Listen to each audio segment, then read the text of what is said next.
Laptop, laptop.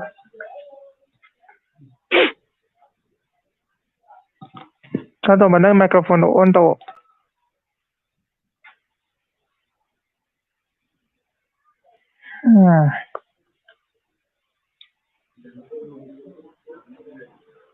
Satu mana mikrofon on tau. Oh tahu tahu ya.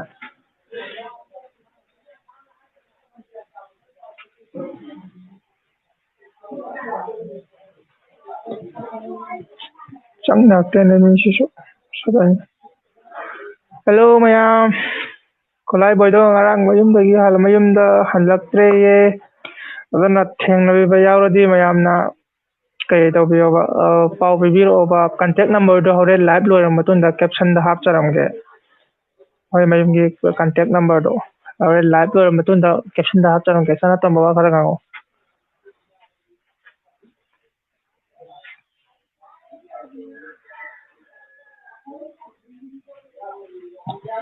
Sana bawa khara ngango.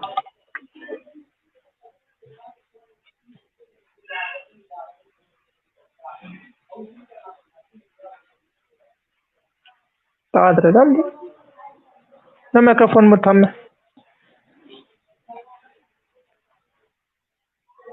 Ngarang dei mayumda lktre na pau haireba may manaw nupiduna call tawraaga aduda kadawjamne moy live to biyo aduduga amta kayni viewers singna aidi followers adudagi subscribers singna thengnaragadi soidana pau pibirakpasu yai thengnaragadi mabu nungsibanina ana tawraga hybirk adudagi live thajarakpaneba dsp thoithoidasu haiki hai ado live ma thaba thadaba adude khangdre khoi yengdri aduga mayamna ngarang thokibdagi halakte haba mayumda ahingsu halakte hayaba adudagi kaigumba mayamna soidana phangbiba taragadi suchoi soidana kadawbiyoba contact number ama hapcharamge hore loirakpada aduda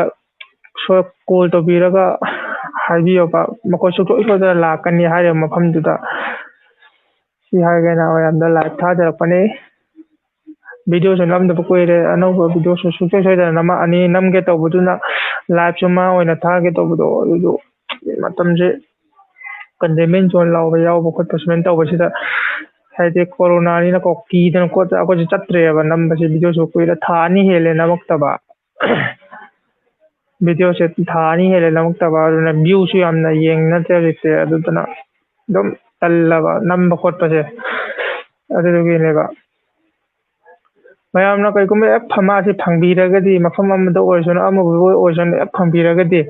soidana pau pibiro ba si haida na mateng amta pangpiyo haina la thajarapane sana tomba nangsu khara wa haira o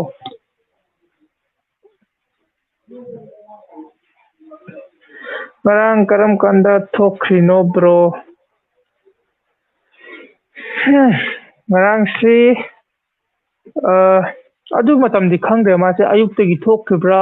numdangdai thokkibra nongdindai thokkibra di khangre mase adum pangchat chatpane mafam khudimakta ko mi asu message ka dum thabire sida ka kadawar lai matong kata samu khongda ka phamga lai ka habire ba mi nasu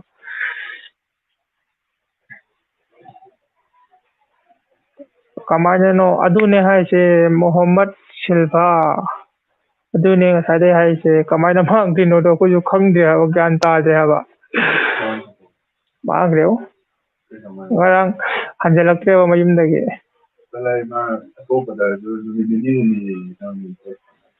ngarang hanjalakte moy mayumdudi ka degi pakatpada loide ka tumba khottoga tumba kam ko yadre ngarang ahin phone tawsalai ahin phone tawsalakpadi ai paikhatreba ahingdadi phone ni emergency oja ai paide ahingda phone lakpa ado ngasi ayukto hek kaidawbaga adum siso hangtokpa phone tawsale और पाइखला हंग बकान सीने अदुम हाइरे अदुदगी live थाबियो ये को YouTube का Facebook का दा देसी थoi थoi दा हाइकी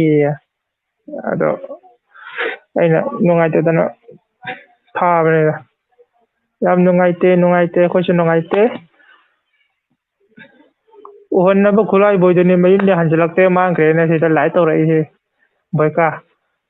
bro ꯌꯥꯝꯅ ꯊꯨꯅ ꯐꯪꯕ ꯑꯣꯏꯖꯔꯣ AMD ꯌꯥꯝꯅ ꯊꯨꯅ ꯐꯪꯕ ꯑꯣꯏꯖꯔꯣ ꯏꯟꯁꯥꯜꯂꯥ ꯐꯖꯗ꯭ꯔꯦ ꯍꯦ ꯅꯨꯡꯉꯥꯏꯇꯦ ꯑꯂꯝ ꯐꯖꯗ꯭ꯔꯦ ꯍꯥꯏꯗꯨꯝ ꯄꯨꯔꯥ ꯐꯖꯗ꯭ꯔꯦ ꯂꯩꯔꯝꯅꯤꯗ ꯑꯕꯤꯟꯆꯝ ꯄꯥꯝꯃꯩꯒꯨꯝ ꯍꯣꯏ ꯂꯩꯕꯨꯗꯤ ꯂꯩꯔꯝꯒꯅꯤ ꯃꯐꯝ ꯑꯃꯗ ꯑꯗꯨ ꯀꯩ ꯍꯥꯏꯅꯤ ꯊꯤꯐꯝ ꯈꯪꯗꯕꯗꯣ ꯍꯥꯏꯗꯤ ꯊꯦꯡꯅꯕ ꯃꯤꯁꯤꯡꯅꯁꯨ ꯄꯥꯎ ꯄꯤꯕꯤꯔꯛꯄ ꯌꯥꯏꯗꯅ ꯑꯩꯈꯣꯏꯅ ꯍꯧꯖꯤꯛ ꯂꯥꯏꯚ ꯊꯥꯗꯣꯛꯎꯔꯒꯗꯤ ꯌꯥꯝ ꯆꯪꯒ ꯈꯔ ꯊꯤꯕꯤꯌꯨ ꯌꯥꯝ ꯀꯩꯅꯣ ꯁꯦꯛ ꯂꯩꯁ ꯃꯌꯥꯝ ꯃꯥꯅ ꯍꯥꯏꯁꯤ ꯀꯩꯅꯣ ꯌꯥꯝ ꯆꯪ ꯈꯔ ꯊꯤꯕꯤꯌꯨ ꯍꯣꯏ ꯊꯤꯒꯦ ꯁꯨꯡꯁꯣꯏ ꯁꯣꯏꯗꯅ ꯊꯤꯒꯦ ꯑꯗꯨ ꯐꯣꯟ ꯅꯝꯕꯔ ꯑꯃ ꯍꯥꯞꯄꯤꯔꯝꯒꯦꯕꯀꯣ ꯃꯌꯥꯝꯅꯁꯨ ꯁꯤꯌꯥꯔ ꯂꯧꯊꯣꯛꯄꯤꯌꯣꯕ ꯍꯥꯏꯗꯤ ꯀꯩꯒꯨꯝꯕ ꯊꯦꯡꯅꯔꯒꯗꯤ ꯏꯟꯁꯥꯜꯂꯥ ꯌꯥꯝ ꯅꯨꯡꯉꯥꯏꯇꯦ ꯑꯣꯡꯂꯤ 10 minutes ꯈꯛꯇꯪ ꯂꯥꯏꯚ ꯇꯧꯒꯦ ꯇꯧꯕꯅꯤꯗ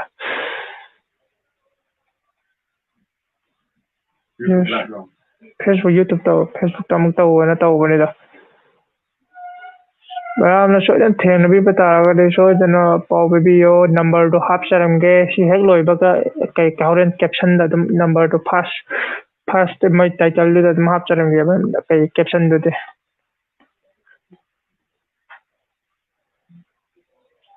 ꯂꯥꯏꯚ ꯇꯧꯗ꯭ꯔꯤꯀꯥꯟꯗ ꯃꯤꯗꯣ ꯍꯥꯟꯅ ꯊꯤꯈꯣ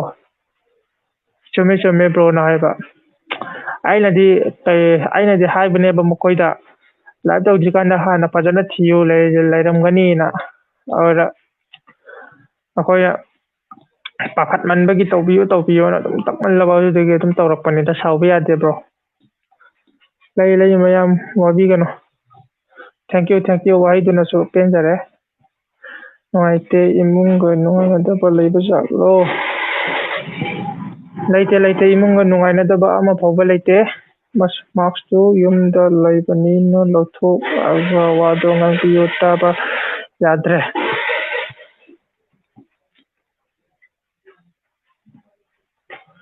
ꯆꯨꯝꯃꯦ ꯕ꯭ꯔꯣ ꯁꯨꯝ ꯄ꯭ꯔꯣꯇꯣꯀꯣꯜ ꯉꯥꯛꯄ ꯍꯥꯏꯇꯥꯔꯦ COVID-19ꯅꯤꯅꯀꯣ ꯃꯌꯥꯝꯁꯨ ꯃꯥꯛꯁ ꯂꯥꯡ ꯄꯤꯌꯣꯗꯣ ꯁꯨꯝ ꯑꯦꯋꯥꯔꯅꯦꯁꯒꯨꯝꯕꯅꯦꯕ ꯁꯤꯁꯦ ꯁꯥꯎ ꯌꯥꯗꯦ ꯄꯤꯕꯤꯌꯨ ꯑꯁꯦꯡꯕ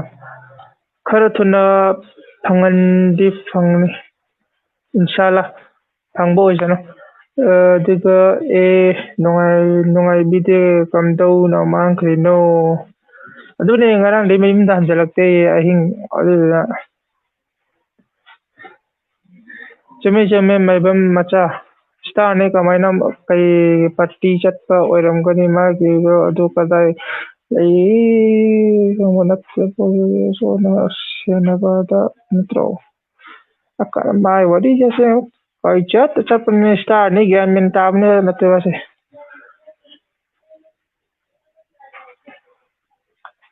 ꯄꯨꯕꯗꯤ ꯑꯣꯏꯔꯝꯃꯣꯏꯗ ꯃꯤꯅ ꯀꯩꯒꯨꯝꯕ ꯄꯨꯔꯒꯗꯤ ꯑꯩꯈꯣꯏꯗ ꯅꯠꯇ꯭ꯔꯁꯨ ꯃꯈꯣꯏ ꯐꯦꯃꯤꯂꯤꯗ ꯀꯝꯄꯜꯁꯔꯤ ꯍꯥꯏꯔꯛꯀꯅꯦꯕ ꯃꯤꯅ ꯄꯨꯕ ꯑꯣꯏꯔꯗꯤ ꯃꯤꯅ ꯄꯨꯕ ꯅꯠꯇꯦꯕ ꯃꯁꯥ ꯃꯊꯟꯇ ꯆꯠꯈꯤꯕ ꯑꯣꯏꯔꯝꯒꯅꯦꯕ ꯃꯌꯥꯝꯒꯤ ꯈꯨꯠꯂꯥꯏꯕꯣꯏ ꯃꯥꯡꯕ ꯌꯥꯔꯣꯏ ꯈꯨꯠꯂꯥꯏꯕꯣꯏ ꯄꯤꯒꯗꯕꯅꯤ ꯂꯧ ꯈꯨꯠꯂꯥꯏꯕꯣꯏ ꯊꯦꯡꯛꯌꯨ ꯄꯤꯒꯗꯕꯅꯤ ꯂꯣꯠꯁꯤꯜꯂ ꯊꯝꯕꯁꯨ ꯌꯥꯔꯣꯏ ꯈꯪꯕ ꯃꯤꯒ ꯂꯩꯃꯤꯟꯅꯔꯝꯅꯤ ꯐꯩ ꯐꯠꯇꯕ ꯊꯣꯛꯇꯕꯅꯣ ꯍꯣꯏ ꯃꯐꯝ ꯑꯃꯗꯗꯤ ꯂꯩꯔꯝꯖꯅꯦꯕ ꯑꯩꯈꯣꯏꯅ ꯄꯥꯈꯠꯂꯤꯁꯤꯅ ꯑꯇꯩ ꯅꯠꯇꯦ ꯀꯩꯅꯤ ꯐꯠꯇ ꯅꯨꯡꯗ ꯊꯣꯛꯇꯕ ꯑꯗꯣ ꯑꯗꯨꯒꯨꯝꯕꯁꯨ ꯄꯥꯈꯠꯄꯒꯤ ꯋꯥꯅꯤ ꯐꯠꯇꯕ ꯊꯣꯛꯑꯗꯤ ꯅꯨꯡꯉꯥꯏꯇꯦꯗꯅꯀꯣ ꯑꯗꯨꯗꯨꯒꯤ ꯈꯛꯇꯪ ꯅꯨꯡꯉꯥꯏꯇꯕꯒꯤ ꯋꯥꯅꯤ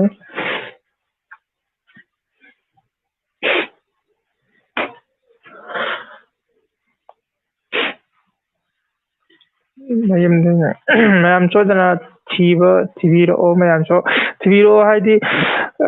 ꯀꯩꯗꯧꯕꯤꯌꯣ ꯍꯥꯏꯕꯅꯤꯗ ꯀꯩ ꯁꯨꯝ ꯊꯦꯡꯅꯕꯤꯕ ꯌꯥꯎꯔꯒꯗꯤ ꯀꯟꯇꯦꯛ ꯅꯝꯕꯔ ꯑꯃ ꯍꯥꯞꯆꯔꯝꯒꯦꯕ ꯑꯗꯨꯗ ꯀꯝꯄꯜꯁꯔꯤ ꯀꯣꯜ ꯇꯧꯕꯤꯌꯣꯕ ꯃꯌꯨꯝꯒꯤꯅꯦꯕ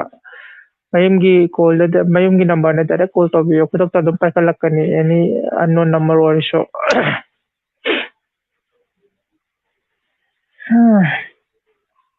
ꯑꯁꯤ ꯒ꯭ꯌꯥꯟ ꯃꯦꯟ ꯇꯥꯗ꯭ꯔꯦꯅꯦ ꯀꯣꯏꯆꯠ ꯆꯠꯄꯅꯤꯅꯀꯣ ꯍꯥꯟꯅ ꯑꯗꯨꯃꯥꯏꯅ ꯃꯤꯅ ꯄꯥꯝꯕꯗꯨ ꯑꯣꯏꯗ꯭ꯔꯦꯕ ꯍꯧꯖꯤꯛꯁꯦ ꯑꯃꯨꯛꯀ ꯃꯁꯥꯅ ꯃꯁꯥ ꯃꯥꯡꯍꯟꯖꯕ ꯍꯥꯏꯁꯦ ꯉꯔꯥꯡꯗꯒꯤ ꯃꯥꯡꯈꯤꯔꯣꯗꯣ ꯍꯣꯏ ꯉꯔꯥꯡꯗꯒꯤ ꯃꯌꯨꯝꯗ ꯍꯟꯖꯜꯂꯛꯇꯦ ꯍꯥꯏ ꯁꯨꯕꯦꯗꯥꯁꯀꯦ ꯉꯔꯥꯡꯗꯒꯤ ꯃꯌꯨꯝꯗ ꯍꯟꯖꯜꯂꯛꯇꯦꯅ ꯍꯥꯏꯌꯦꯕ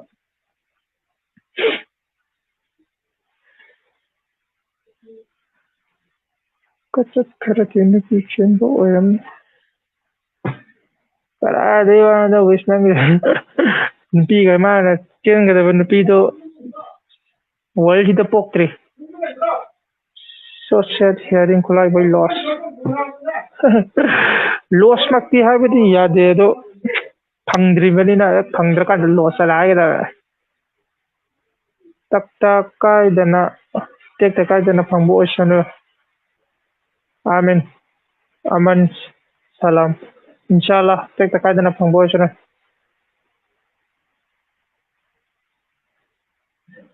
तिंगो मनाक्ता आर के सन थोबी मनाक्ता अंत चेक तबी सोदना तहन तके म हंगदे हंगमने मोय मनाव नुपीदना अदो आई अमतका पाव लौरगा हंगे खंग कयना तेना खंग्राओ अमरी लुदना रेड लिप ब्रो ay ngarang kisa ayuk lo nung tindero ngarang dagi ne ngarang ahing hanjalaktaba mayumda ngasi so paul lang thibam chapa mu khangdreba lady are lairadi ata kai mayumda kaur tango kocha chat pe hantalak ne khandabe oyamgani tere bidudi as mari leinde sina phangba oirasana antin taktego 49 yo hoyaso hangbiya ngasi live chi losinjarage adu myam phangagadi sodana biro contact number do description da hal sa kai da hap charamge caption da hap charamge mayam bye bye